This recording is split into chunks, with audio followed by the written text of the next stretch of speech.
నిమిషాలు మాత్రమే మాట్లాడతాను. సాయంకాలం విస్తారంగా మీతో మాట్లాడొచ్చు. పిల్లరా, నేను చెప్పే ఈ భాగం బహుశా ఈ వారం ఒకవేళ అది నేను ముగింపులకి తేలేకపోతే వచ్చే వారం ఇదే అంశాన్ని చెప్పొచ్చు. ఎందుకు ఆఖరి ఆదివారం సువార్త గురించి చెప్పాలనుకున్నాను. కానీ క్రీస్తు గురించి నేను 2 పేపర్లు సిద్ధం చేస్తున్నాను. ఏది చెప్పాలి అంటే యేసుక్రీస్తు ప్రేమను ప్రకటించు అనే ప్రేరేపణ, ఆత్మ ప్రేరేపణ కలుగుతూ ఉంది. ఆయన ప్రేమను ఏం చెప్పాలి అంటే యేసు ఏ విధంగా భరించాడు అనే అంశాన్ని తీసుకొని ఈ మధ్యలోకి నేను వచ్చాను. యేసుక్రీస్తు వారు ఏమి భరించాడు అన్నదే మీతో నేను పంచుకోబోతున్నాను. అర్థమవుతుందా? యేసుక్రీస్తు వారు భరించాడు. మనం ఈరోజు భరిస్తూ ఉన్నాం. భర్తను భరిస్తున్న భార్యలు లేరా? భరిస్తున్నారు. తాగుబోతు భర్తను భరించటంలో, తిరుగుబోతు పిల్లలను భరించటంలో తల్లిదండ్రులు ఏమండి, గయ్యాల్లాంటి భార్యను భర్త భరించటంలో, ఇరుగు పొరుగు వారు సూటిపోటి మాటలు భరిస్తున్నాం. ఎందుకు? ఆ ఇల్లు తీసుకొని వెళ్ళలేం కదా. ఏం చేస్తావు? అక్కడే ఉండాలి.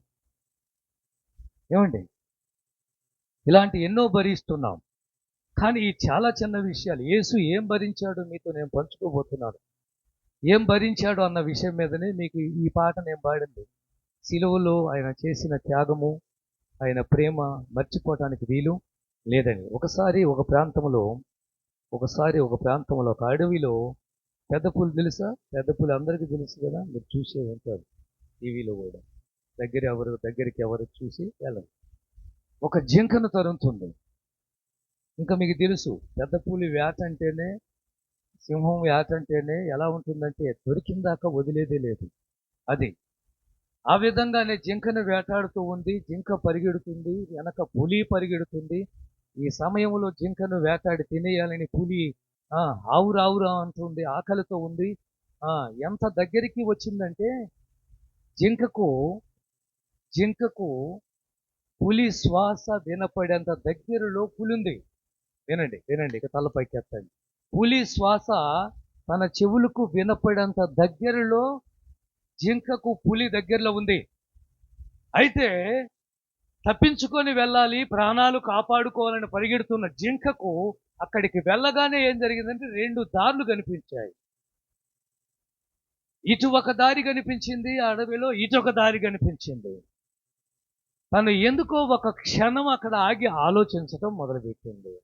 ఇప్పుడు చెప్పండి, ఆలోచించే సమయమా ఇది?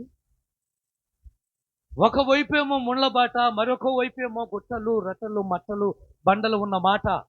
ఏ బాటను వెళ్దామని ఒక క్షణం అలాగా ఆగానే అమాంతంగా పులి వచ్చింది, పంజా విసిరింది, ఇంకను చంపేసింది, తినేసింది కూడా. ఈ మాటలు మీకు అర్థమవుతున్నాయి అనుకుంటున్నాను నేను. కొన్నిసార్లు ఉద్యోగం కోసం కానీ, వ్యాపారమే కానీ, కొన్ని పరిస్థితులు గుండా వెళ్ళాల్సి వచ్చినప్పుడు ఆగి ఆలోచించే టైం ఉండదు మనకు. అలా ఆలోచించావంటే ఆ ఉద్యోగం వేరే వాడికి పోయింది. అలా ఆలోచించావంటే ఆ పరుగు పందెంలో నీకంటే ఒకడు ముందుకు వెళ్ళిపోతున్నాడు. ఆలోచించే సమయం కాదు. ఆలస్యము అమృత విషం అన్నారు. ఆలస్యం చేయాలి. ఎక్కడ ఆలస్యం చేయాలో అక్కడ ఆలస్యం చేయాలి. ఆ రోజు ఆలోచించే సమయం కాదు. ఏదో ఒక బాటలో పరిగెత్తి ప్రాణాలు కాపాడుకోవాల్సిన జింక ఒక క్షణం అలా ఆగి ఆలోచించటం వల్ల ప్రాణాలు కోల్పోయింది. ఈరోజు నువ్వు వెనకబడిపోవటానికి ఏం చేయాలో, ఈ 2 దారుల్లో ఏది ఎన్నుకోవాలో అర్థం కాక, ఏం చదవాలో, రేపు కాలేజీ పిల్లలు ఏం తీసుకోవాలో అర్థం కాక, ఇంటర్మీడియట్లో డిగ్రీ అయిపోయిన తర్వాత ఏం చేయాలో అర్థం కాక, ఇంజనీర్ అయిపోయినాక ఎలా ముందుకు వెళ్ళాలో అర్థం కాక, ఏ జాబు చేయాలో అర్థం కాక, ఇది చేయాలా అది చేయాలా, ఇది శాలరీ ఎక్కువ వస్తుందా అది శాలరీ ఎక్కువ వస్తుందా, ఇలా కన్ఫ్యూజ్ అయిపోయి మనిషి ఏమైపోతున్నాడంటే వెనకబడిపోయాడు. ఎవడో కూడా దాన్ని లాక్కొని వెళ్ళిపోతున్నాడు. వినండి దయచేసి ప్రియులరా, అలాగనే దేవుని మందిరానికి కూడా ఆగి ఆలోచించే సమయం కాదు, సమయానికి వెళ్ళిపోవాలి. వెనక ఆగావా, సాతాన్ని వెనక లాగాడు. నీకు రావాల్సిన ఒక ఆశీర్వాదం ఆగిపోయింది అంతే. నువ్వు పొందుకోవాల్సిన దీవెన లాగేసుకుంది సాతానుగాడు. నువ్వు ముందుగా వెళ్తే దీవించబడతావని అపవాదికి తెలుసు. అందుకే ఆఖరి శుక్రవారం నేను ఆన్లైట్కి రాకుండా చేస్తున్నాడు. ఆదివారం పెందలకాడి రెడీ కాకుండా ఆపేస్తున్నాడు. అటు భర్తనో, ఇటు కొడుకునో, ఇటు కూతురునో, ఇటు అనారోగ్యమో, ఇటు బంధువులో, ఇటు స్నేహితులో, ఇటు ఉద్యోగమో, ఇటు వ్యాపారమో ఏదో ఒకటి తెచ్చి నీ నెత్తిని పెడుతున్నాడు. నిన్నేం చేస్తున్నాడు? తీరిక లేకుండా చేస్తున్నాడు. ఈలోపు బయలుదేరదాము అని స్నానం చేసి చక్కగా బట్టలు వేసుకునేవారికి ఎవడో ఫోన్ చేశాడు. ఇక అంతే, సరిపోయా. ఫోన్లో అరగంట మాట్లాడటం సరిపోయా. ఎవరో ఆయన పెట్టారు. ఎవరు మీరు, ఎక్కడుంటారు, ఇవన్నీ నీకు అవసరమా? ఎవడో పనికి వాళ్ళు. అమ్మ యవనస్తులు, ఒకవేళ ఈ మాటలు మీకేమో దయచేసి వినండి, జాగ్రత్త. సెల్ ఫోన్లో ఉన్న ఆడపిల్లలు, మగ పిల్లలు కూడా జాగ్రత్త. పెళ్లి కావాల్సిన పిల్లలు మీరు, మీ ఇంటికి ఒక మంచి సంబంధం రావాలి అన్నా, మీ ఇంటికి ఒక మంచి అల్లుడు రావాలి అన్నా, మీ ఇంటికి ఒక మంచి కోడలు రావాలన్నా మీ చేతుల్లోనే ఉంది. యవనస్తులు, మీ చేతుల్లోనే ఉంది. మీ అమ్మ విలువలు, మీ నాన్న విలువను కాపాడవలసిన బాధ్యత మీ చేతుల్లోనుంది. వినండి, భరించాడు క్రీస్తు. ఏమి భరించాడు, ఎవరి కోసం ఏమి భరించాడు? గలతీయులకు రాసిన పత్రిక 6వ అధ్యాయం 5వ వచనం. ఇక చదవండి. నేను కొన్ని నిమిషాలే మాట్లాడతాను, గంటలైతే మాట్లాడను. 6వ అధ్యాయము 5వ వచనం. బైబిల్ తీసుకోండి, యవనస్తులు బైబిల్ తీసుకున్న మాకు తీసుకొని తీయండి. చదువమ్మా.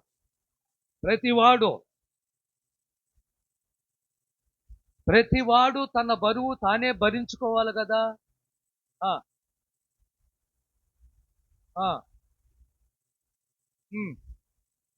ఇంకొద్దులే, మనకు అది వద్దు. ఆ ఒక్క మాట సరిపోయింది. అయిపోయింది, వచ్చిన అయిపోయింది, అంతే. నువ్వు చదివి ఆపటమే కరెక్ట్ కదా.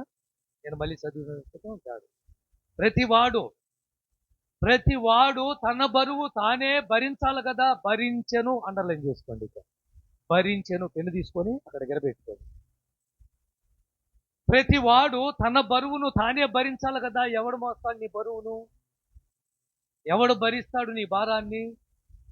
ఎవడు మోస్తాడు నీ నిందలను? నువ్వే భరించాలి. నువ్వు తప్పు చేశావు కాబట్టి ఆ నిందె నువ్వే మోయాలి. ఏ పాపం అయితే ఉందో ఆ పాప భారాన్ని నువ్వే మోయాలి. ఎదుటివాడు ఎవడు మోయడు. ఒక కట్ట బియ్యం ఎత్తుకొని వస్తున్నావు, భుజము వంగిపోతుంది, నడుము వంగిపోతా ఉంది, బరువు ఎక్కువైంది.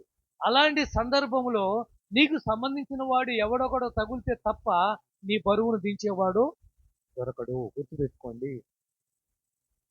దారిన పోయే దానయ్య వచ్చి నేను ఎత్తుకుంటాను అనడో. దించమంటే దించుతాడు.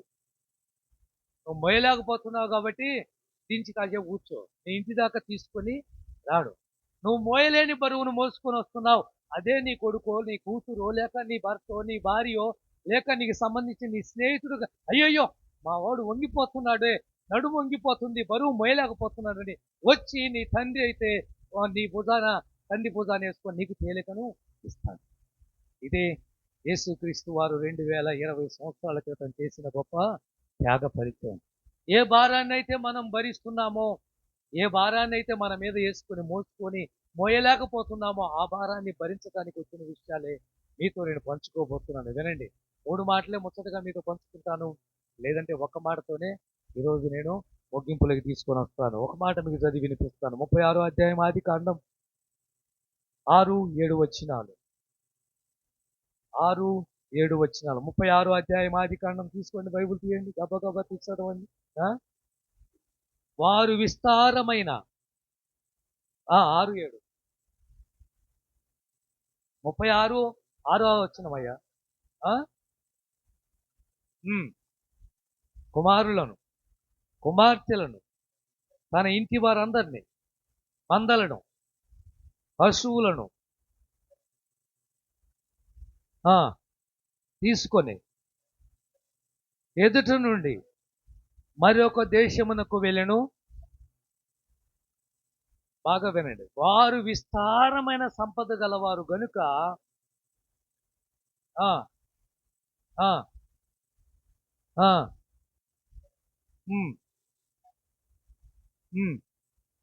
ఏం భరించలేకపోయింది?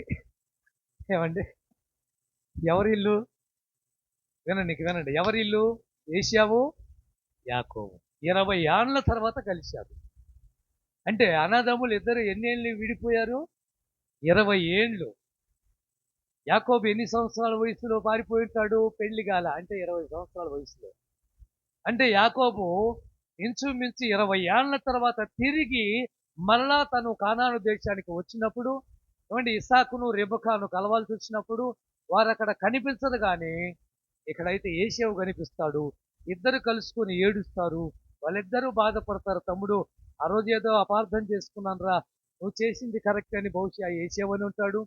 ఆ తర్వాత యాకోబు కూడా ఒక మాట అని ఉంటాడు, కాదు కాదన్నయ్య, తప్పు నాదే, నీ జ్యేష్ఠత్వాన్ని నేను రాయించుకోవడం తప్పే, చిక్కుడుకాయల కూర పెట్టి. ఏమండి ఇలా చెప్పుకోలేదంటారా? తప్పకుండా మాట్లాడుకొని ఉంటారు. ఎందుకంటే ఇద్దరు కలిసి కన్నీళ్లు విడిచిన రాయబడింది అక్కడ. వాళ్ళిద్దరు ముద్దు పెట్టుకున్నారు. ఏసేవు కానుక పంపించాడు యాకోబు.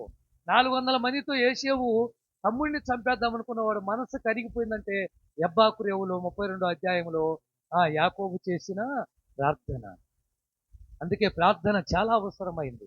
నన్ను దీవిస్తే తప్ప, నన్ను దీవిస్తే తప్ప, నన్ను దీవిస్తే తప్ప నేను వదిలిపెట్టను అని యాకోబు మొరపెట్టాడు. నిజంగా యాకోబు దీవించబడలేదా? యాకోబుకు గొర్రెల గుడ్లు లేవా? యాకోబుకు ఎద్దులు లేవా? యాకోబుకు ఒంటెలు లేవా? యాకోబుకు మందలు లేవా? యాకోబుకు భార్యలు లేరా? యాకోబుకు పిల్లలు లేరా? అంగ దీవెన అంటే ఏంటి? అదిగా దీవెన. తన మోసపూరితమైన జీవితం మార్చబడాలన్నదే యాకోబు యొక్క అభిలాష. ఆ రోజు యాకోబు ఇజ్రాయేల్గా మార్చి దీవించాడు.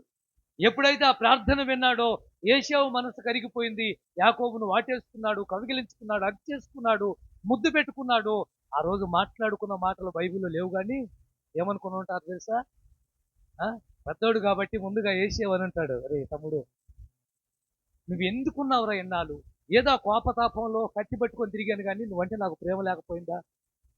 నాదే పొరపాటు అయిపోయిందిరా, నువ్వు చేసిందే కరెక్ట్ అని ఏశావు అన్నప్పుడు యాకోబు ఏమని ఉంటాడు?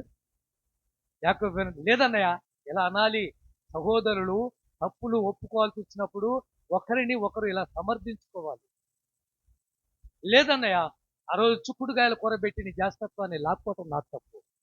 నెంబర్ 2, నీ నీ రూపంలో వెళ్ళి, నీ బట్టలు వేసుకొని వెళ్ళి, నాన్న దగ్గరికి వెళ్ళి నీ వేషములు వేసుకొని పెద్దవాడు అని చెప్పి అబద్ధం చెప్పి నీ ఆశీర్వాదాలన్నీ పొందుకోవటము ఇదొక తప్పు. నేనే తప్పు చేశాను అని ఏడ్చుంటారు. అయితే ఇద్దరు కొద్ది కాలం కలిసి ఉన్నారట. ఈ కొద్ది కాలం కలిసి ఉంటే ఆ దేశములో భూమి అట భరించలేకపోయిందంటే ఎంతగా దీవించారు చెప్పండి అండి. కింద వచ్చిన ఇప్పుడు చదువు 7వ వచనం.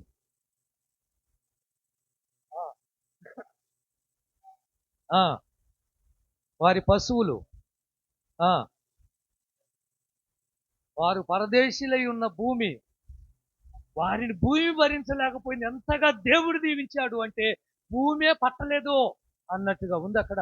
అందుకే ఏశావు యాకోబు ఇద్దరు కలిసి నిర్ణయం తీసుకున్నారు, మన ఇద్దరికి సరిపోదురు తమ్ముడు, ఇక్కడ నేను వెళ్తున్నానని ఏశావు భార్యలను, పిల్లలను, గొర్రెలను, ఎద్దులను, మేకలను దొలుకొని వేరే దేశము వెళ్ళిపోయినట్టు మనం చూస్తున్నాం. భరించెను అన్నది అండర్లైన్ చేసుకోండి. దేవుణ్ణి శపించేవాడు, దేవుణ్ణి దూషించేవాడు, వాడు పాపానికి శిక్ష భరించాల్సిందే. లేవికాండం 24వ అధ్యాయం 15వ వచనం. లేవికాండం 24:15.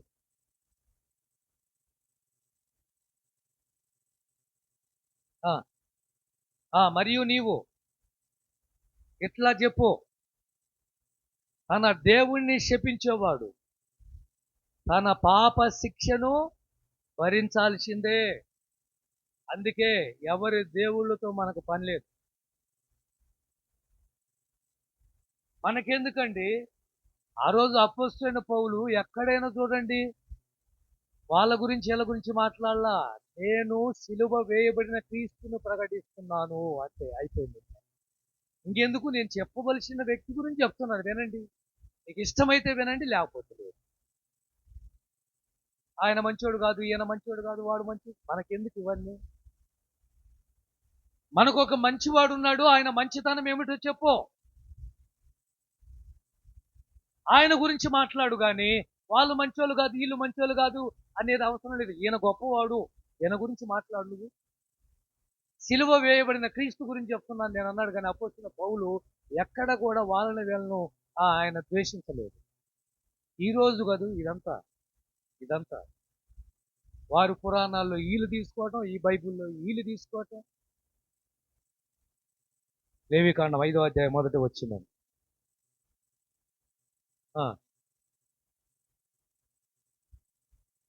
ఒకడు ఒట్టు పెట్టుకుని ఎడల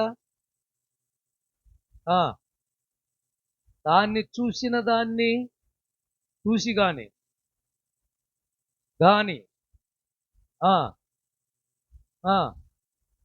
పాపం చేస్తే తన దోష శిక్ష భరించాల్సిందే. ఒక అన్యాయం జరిగింది ఒక కుటుంబానికి.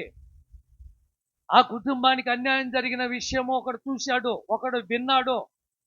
ఆ కుటుంబం మీదకి దుమ్మెత్తి పోసిన వాళ్ళను చూశాడు. ఆ కుటుంబాన్ని మాట్లాడిన మనుషులను చూశాడు. చూసి 10 మందిలో పెట్టాల్సి వచ్చినప్పుడు, పంచాయతీలో కూర్చున్నప్పుడు, పెద్ద మనుషులు అక్కడ ఉన్నప్పుడు అక్కడికి ఆ సాక్ష్యము చెప్పేవాడు చెప్పకపోతే, ఆ రాయబడిన మాట, వాడు చూసిన దాన్ని కానీ విన్న దాన్ని కానీ చెప్పకపోతే ఆ శిక్ష వాడే భరించాలి, ఎవడు భరించడు. దేవుడు చూస్తున్నాడు తప్పకుండా. అందుకే కొన్నిసార్లు కోర్టు దాకా రమ్మంటే రారు. ఎందుకు?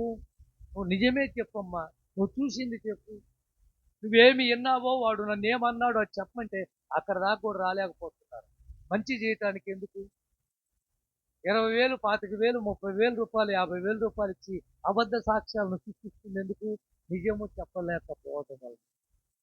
నిజం చెప్తే ఎందుకు అబద్ధ సాక్ష్యం కావాలి? మోషే ఆ రోజు కొన్ని లక్షల మందిని ప్రజలను తీసుకొని వెళ్తున్నప్పుడు అరణ్యములో వాళ్ళు మాట్లాడినటువంటి మాటలు దేవుడు విని కోపంతో రగిలిపోయాడు. ఏం మాట్లాడుకున్నారంటే సనిగారట. వాళ్ళు గుడారాల్లో, ఎవరి గుడారంలో వాళ్ళు సరగటం మొదలు పెట్టారు. అంతటితో ఆగలే, ఏడవటం మొదలు పెట్టారు. ఏమని? మాకు మాంసం ఎవరు పెడతారు? మాంసం కోసం ఎవరు నేడుతారా? మీరే చెప్పండి. ఉన్నారా మీ ఇంట్లో? నాకు ఒక్క ముఖ కూడా ఉంచలేదు మీరు అనేవాళ్ళు ఉన్నారా? ఉన్నారా? గంగమ్మ ఆమె పేరు. మా అవ్వ. అత్త ఇద్ది పెద్దది కాబట్టి అవ్వ అంటాం అనమాట. మేనత్తే మా నాన్నగారికి అత్త. అత్త ఇద్ది కానీ ఏమంటామంటే అవ్వ అంటాం, పెద్దది కాబట్టి, పెద్ద వయసు. ఆమె ఏడ్చేది. దేనికోసం? నా చిన్న వయసులో, నేను అప్పుడు ఎంత 3, 4 క్లాసులు అప్పుడు ఆ వయసు. ఏడ్చేది. ఇంత మాంసం వండుకున్నారా, నాకు ఒక్క మొక్క కూడా పెట్టలేదు ఏడ్చేది. మా అమ్మ మంచిదిగా, మా అమ్మ వాళ్ళు పెట్టకపోతే నేను ఉన్నాను రా అని చెప్పి పక్కనే అయిపోయాను. మా అమ్మ పెట్టేది. ఏగమ్మంటే పేరు అనమాట బాజారు. ఈ పక్కన అంతా ఎరికల వాళ్ళు ఉంటారు. వాళ్ళందరూ వచ్చి ఉదయం 9 గంటల కాంచి, ఈ 9 గంటల కాంచి మొదలు పెట్టుకొని 10 గంటల దాకా మజ్జిగ పోస్తానే ఉంటుంది. ఎందుకంటే పెద్ద బానగ చేసింది మజ్జిగ మా అమ్మగారు. చాలా దాన గుణం కలిగినట్టు. ఏమండి, ఎవరు అడిగినా పచ్చడి కానీ కూర కానీ ఇంత పప్పు చేసింది. ముద్దపప్పు నెయ్యి వేసి పెడితే ఎవరన్నా వచ్చి అలా పెట్టేది అనమాట మా అమ్మగారు. చాలా మంచిగా. మా అమ్మ పోయింది. మా అమ్మ పోయిన తర్వాత ఈ గంగమ్మ బతికే ఉంది. అంటే మా అత్తమ్మ, మా భార్య వచ్చిందిగా. ఎవరు? మా ఎల్లమ్మ వచ్చిందిగా. వచ్చినాక ఇంకా ఈ ఏమంటే కొంచెం పవరే. బోరింగ్ కాడ కూడా వాడదే. ఎందుకంటే బాగా ఆ లక్ష్మీపురంలో ఉన్న ఆ కేటగిరీ అంతా ఏమైనా ఉండేది. అలా భయంకరమైన కూతురు మాట్లాడేది. ఇప్పుడు కదా మారింది. ఆమె ఒక్కొక్క రోజు వీలైతే వేస్తుంది, ఒక్కొక్క రోజు వేసేది కాదు. వచ్చి నాకు చెప్పేది, అరే ఈ లక్ష్మీపురం నాకు కూర అయ్యేదిరా అండి. కానీ వేసే గుణమే, ఏపించుకొని తింటది. అంటే మా అమ్మ అంతే చేసినంత ఏది. ఎందుకంటే వెనక ముందు ఉండొద్దండి. వెనక ముందు మేము 10 మంది ఉన్నాం కదా ఇంట్లో. వెనక ముందు ఉండొద్దు. మా ఎల్లమ్మ ఏం చేసిందంటే మా పాస్టర్ కొంచెం వేసిద్ది, మా అమ్మ ఏం చేసిద్దంటే మొత్తం వేసిద్ది. మాకు లేకపోయినా పర్వాలేదు. అది తేడా. ఆ మెమ్మ ఎంత వేసేదిరా, ఇదైనా ఎదురా అనేది. అంటే ఏడ్చేది అనమాట. ఏడ్చేది మాంసం కోసం. ఆ రోజు మాంసం కోసం ఇజ్రాయెల్ ప్రజలు ఏడవుతూనే ఉండేది. ఇది ఏమంటారు దీన్ని? దరిద్రం కాకపోతే దేవదూతలు తినే భోజనం పెడుతుంటే మాంసం కోసం ఏడ్చేది ఉండేది. మా భార్యలారా, ఒకవేళ మీ భర్త మొత్తం తినేసి ఏడవకపోతే ఏమంటారు? అంత తినేసేనుకో. అలాగనే భర్తలకు కూడా చెప్తున్నాను, వెనక భార్య ఉందని కాస్త జ్ఞాపకం పెట్టుకోండి. ఏమంటారు? అది వేస్తుంది. ఎందుకంటే నా భర్త బాగుంటే బాగుందని. భార్యకి ఇష్టం ఏంటంటే అంతా వేసి పెడుతుంది. వేసి పెట్టినప్పుడు కొండ చూడు ఒకసారి. కొండ చూస్తే అర్థమవుతుంది ఏముంది. వెనక మా ఆవిడ ఉంది, వెనక మా అమ్మ ఉంది, వెనక మా నాన్న ఉన్నాడే, ఉందా లేదా అని ఆలోచించి ఇంత తినలేను. నువ్వు తింటావు కానీ తినలేకపోయినా ఏం చేయాలి? అంత తీసి పక్కన వేస్తారు. అర్థమైందా? 2 గుడ్లు వేస్తారు. వెనకున్న చూడు ఒకసారి. 2 గుడ్లు నువ్వు తినే, ఒక గుడ్డు తీయటం మొదలుపెట్టు, పర్వాలేదు, వెనక ఉంటుంది. ఎక్కువ చేశారనుకో తినేయి. చదవండి నిర్గమ సంఖ్యాకాండం 11వ అధ్యాయం 14వ వచనం.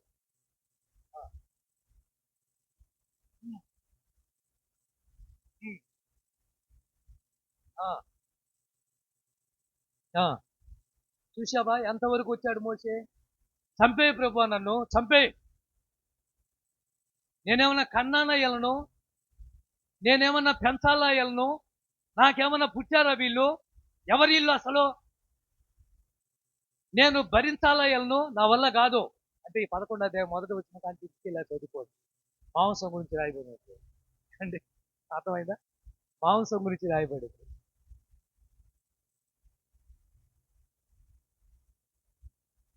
నేను భరించలేను, నన్ను చంపే.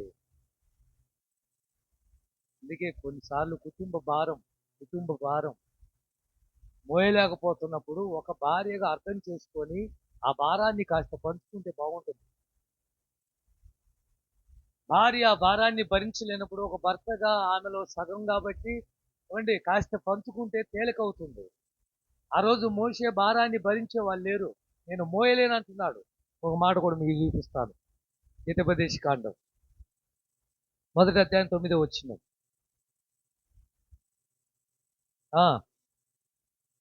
ఒంటరిగా మిమ్మల్ని నేను భరింపలేను.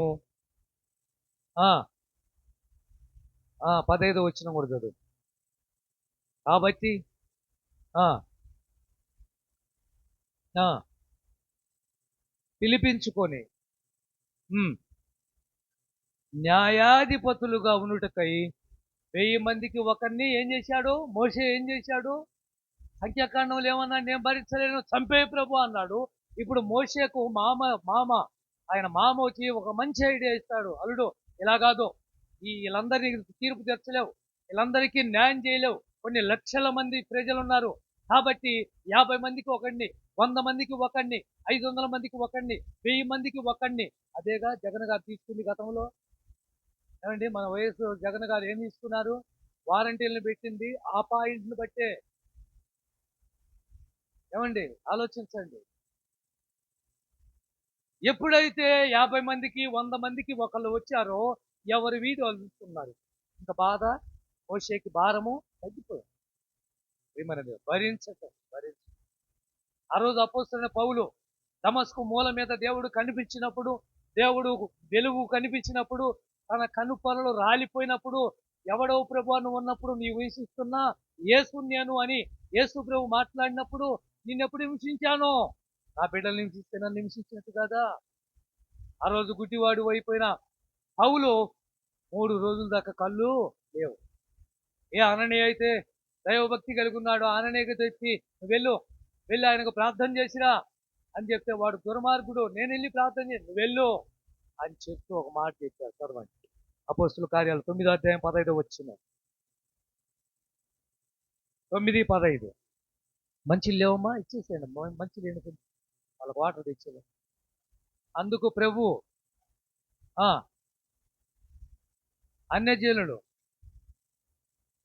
అన్యజనుల ఎదుటను, రాజుల ఎదుటను, ఇశ్రాయేలుల ఎదుటను నా నామము భరించుటకు ఆమేన్.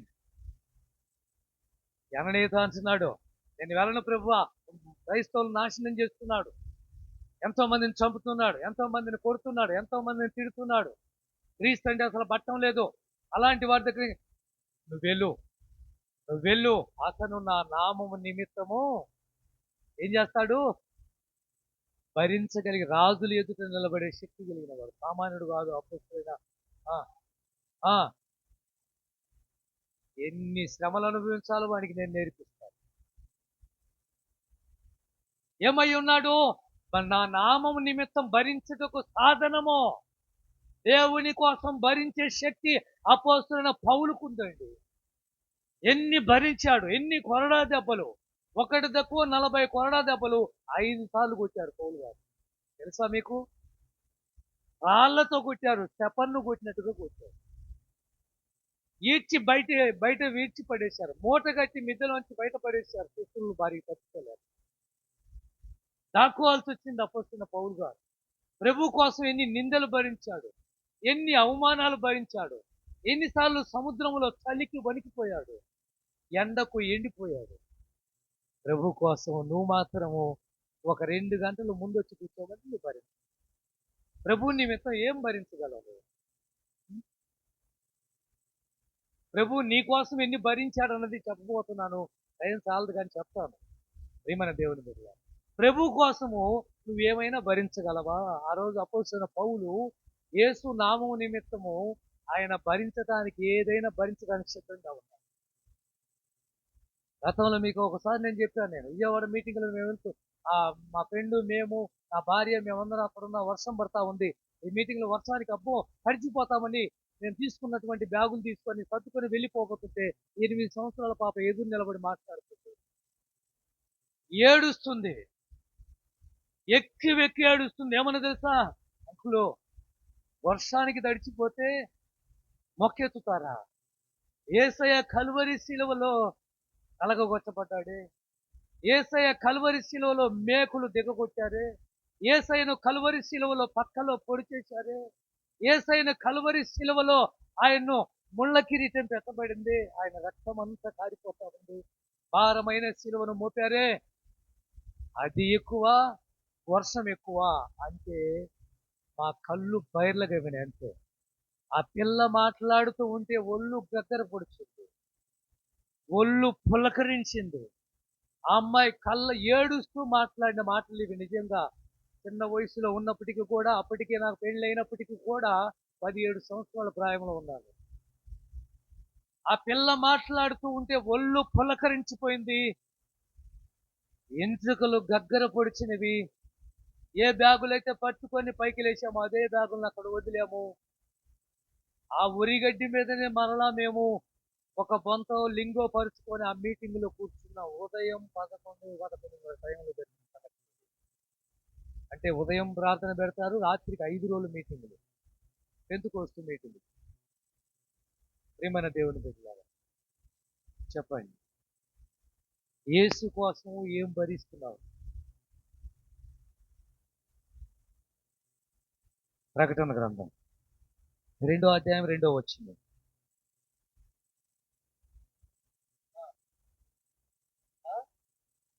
నీ క్రియలను, నీ కష్టమును, నీ సహనమును నాకు తెలుసు. ఆ ఆ పరీక్షించి నీవు సహనము కలిగి ఆమేన్. వచ్చిందా? భరించారా? 7 సంఘాలు, సార్వత్రిక సంఘాలు, 7 సంఘాలకు యోహాను గారు ఒక్కొక్క లేఖ పంపించాడు, ఒక్కొక్క సంఘంతో మాట్లాడుతూ వచ్చాడు. ఇది ఎఫెసీ సంఘం, నీ సహనము నాకు తెలుసు, నీ క్రియలు నాకు తెలుసు, నువ్వెంత గొప్పవాడివో నాకు తెలుసు, నువ్వెంత మంచివాడివో నాకు తెలుసు, అన్నిటినీ నా నామం నిమిత్తము భరించావు. అంతా బాగుంది, కానీ కిందకు వచ్చేవరకు ఉన్నాడు, నువ్వు చల్లగానైనా ఎచ్చగానైనా ఇదంతా బాగుంది, నా కోసం మందిరములోకి వస్తావు, ఉపవాసాలు ఉంటావు, స్వార్థ కూడికల్లో పాల్పొంపులు పొందుతావు, ప్రార్థన అంటే సహకరిస్తావు, దశమ భాగం ఇస్తావు, ఏదైనా సేవా పరిచర్య అంటే కానుకిస్తావు, అంతా బాగుంది. కానీ కానీ నువ్వు ఎలా ఉన్నావు? చదువు 5వ వచనం. చేసుకొని అది ఏమి లేకుండా ఉంది. మంచివాడిగా నువ్వు నా కోసం నిలబడతావు, నా కోసం కష్టపడతావు, నా కోసం పాట పాడతావు, నా కోసం సాక్ష్యం చెప్తావు, నా కోసం వాక్యం చెప్తావు, అంతా బాగుంది. కానీ ఏమి లేదు, మారు మనసు, మార్పు చెందవా నీవు, మార్పు చెందవా, నీ మనసును మార్చుకోవా, నీ మనసును. రోమపత్రిక 11:18 వచ్చింది. 11:18.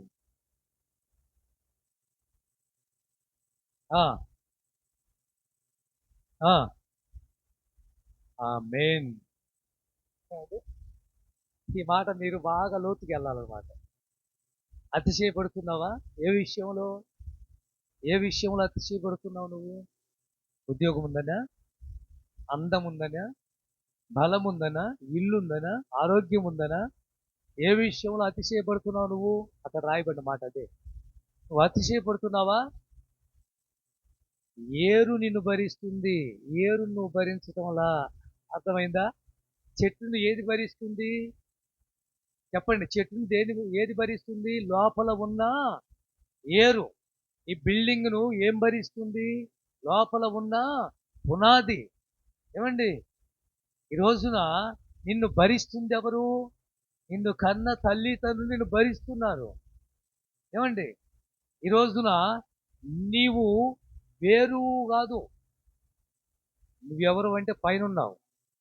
ఆ వేరు రూపంలో ఒక ఆయన ఉన్నాడు, ఆయన ప్రభు అయిన యేసుక్రీస్తు. వేరు నువ్వు భరించటంలా వేరే నిన్ను భరిస్తుంది. మరి దేని గురించి అతిశయపడుతున్నావు? దేని గురించి గర్విస్తున్నావు? దేని గురించి గొప్పగా చెప్పుకుంటున్నావు? ఆ రోజు నెబుకద్నెజరు అనేవాడు గర్వించి ఏమయ్యాడు? గాడిదలతో పాటు 7 కాలాల పాటు 7 సంవత్సరాల పాటు గాడిదలతో పాటు గడ్డి మేశాడు. నా బలము అన్నాడు, నా అందము అన్నాడు, నా అతిశయం అన్నాడు, నా నగరము అన్నాడు, నా గోడలు అన్నాడు, నా కోటలు అన్నాడు. ఇదంతా చూసిన దేవుడు ఏం చేశాడు? తీసి పడేశాడు. సింహాసనం మించి దిగాడు. జనము తరిం కొట్టారు. గాడిదలతో పాటు 7 సంవత్సరాలు గడ్డి మేసిన తర్వాత చిరంజీవి అయిన ఎవరైనా యెహోవా అని మొదలు పెట్టాడు. అంతకుముందు దేవుడు కనిపించలా. అతిశయం. అమ్మా, అతిశయపడతాడు. అందంగా ఉన్నావా? మంచిదే, దేవుడు చక్కదనం ఇచ్చాడు, దేవుడిని స్తుతించు. బలంగా ఉన్నావా? మంచిది. ఏమండి, బలగం ఉందా? మంచిది. ఎవరైనా నీ మీదకి వస్తే 10 మంది సపోర్టుగా బలగం ఉంటే మంచిది. ఏమండి, ఆ మంచి ఉద్యోగం ఉందా? అతిశయించుకో, అది దేవుడు ఇచ్చింది. వేరు నిన్ను భరిస్తుంది కానీ వేరు నువ్వు, యేసు నిన్ను భరిస్తున్నాడు కానీ యేసు నువ్వు భరించటాల. ఆఖరి మాట, గలతీయులకు రాసిన పత్రిక 5వ అధ్యాయం 10వ వచనం. గలతీయులకు రాసిన పత్రిక 5వ అధ్యాయం 10వ వచనం.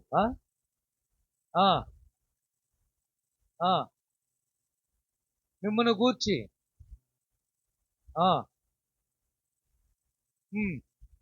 ఎవడైనను భరించును. ఆమేన్. ఇప్పటి వరకు నేను చెప్పిందంతా ఉపద్ఘాతమే.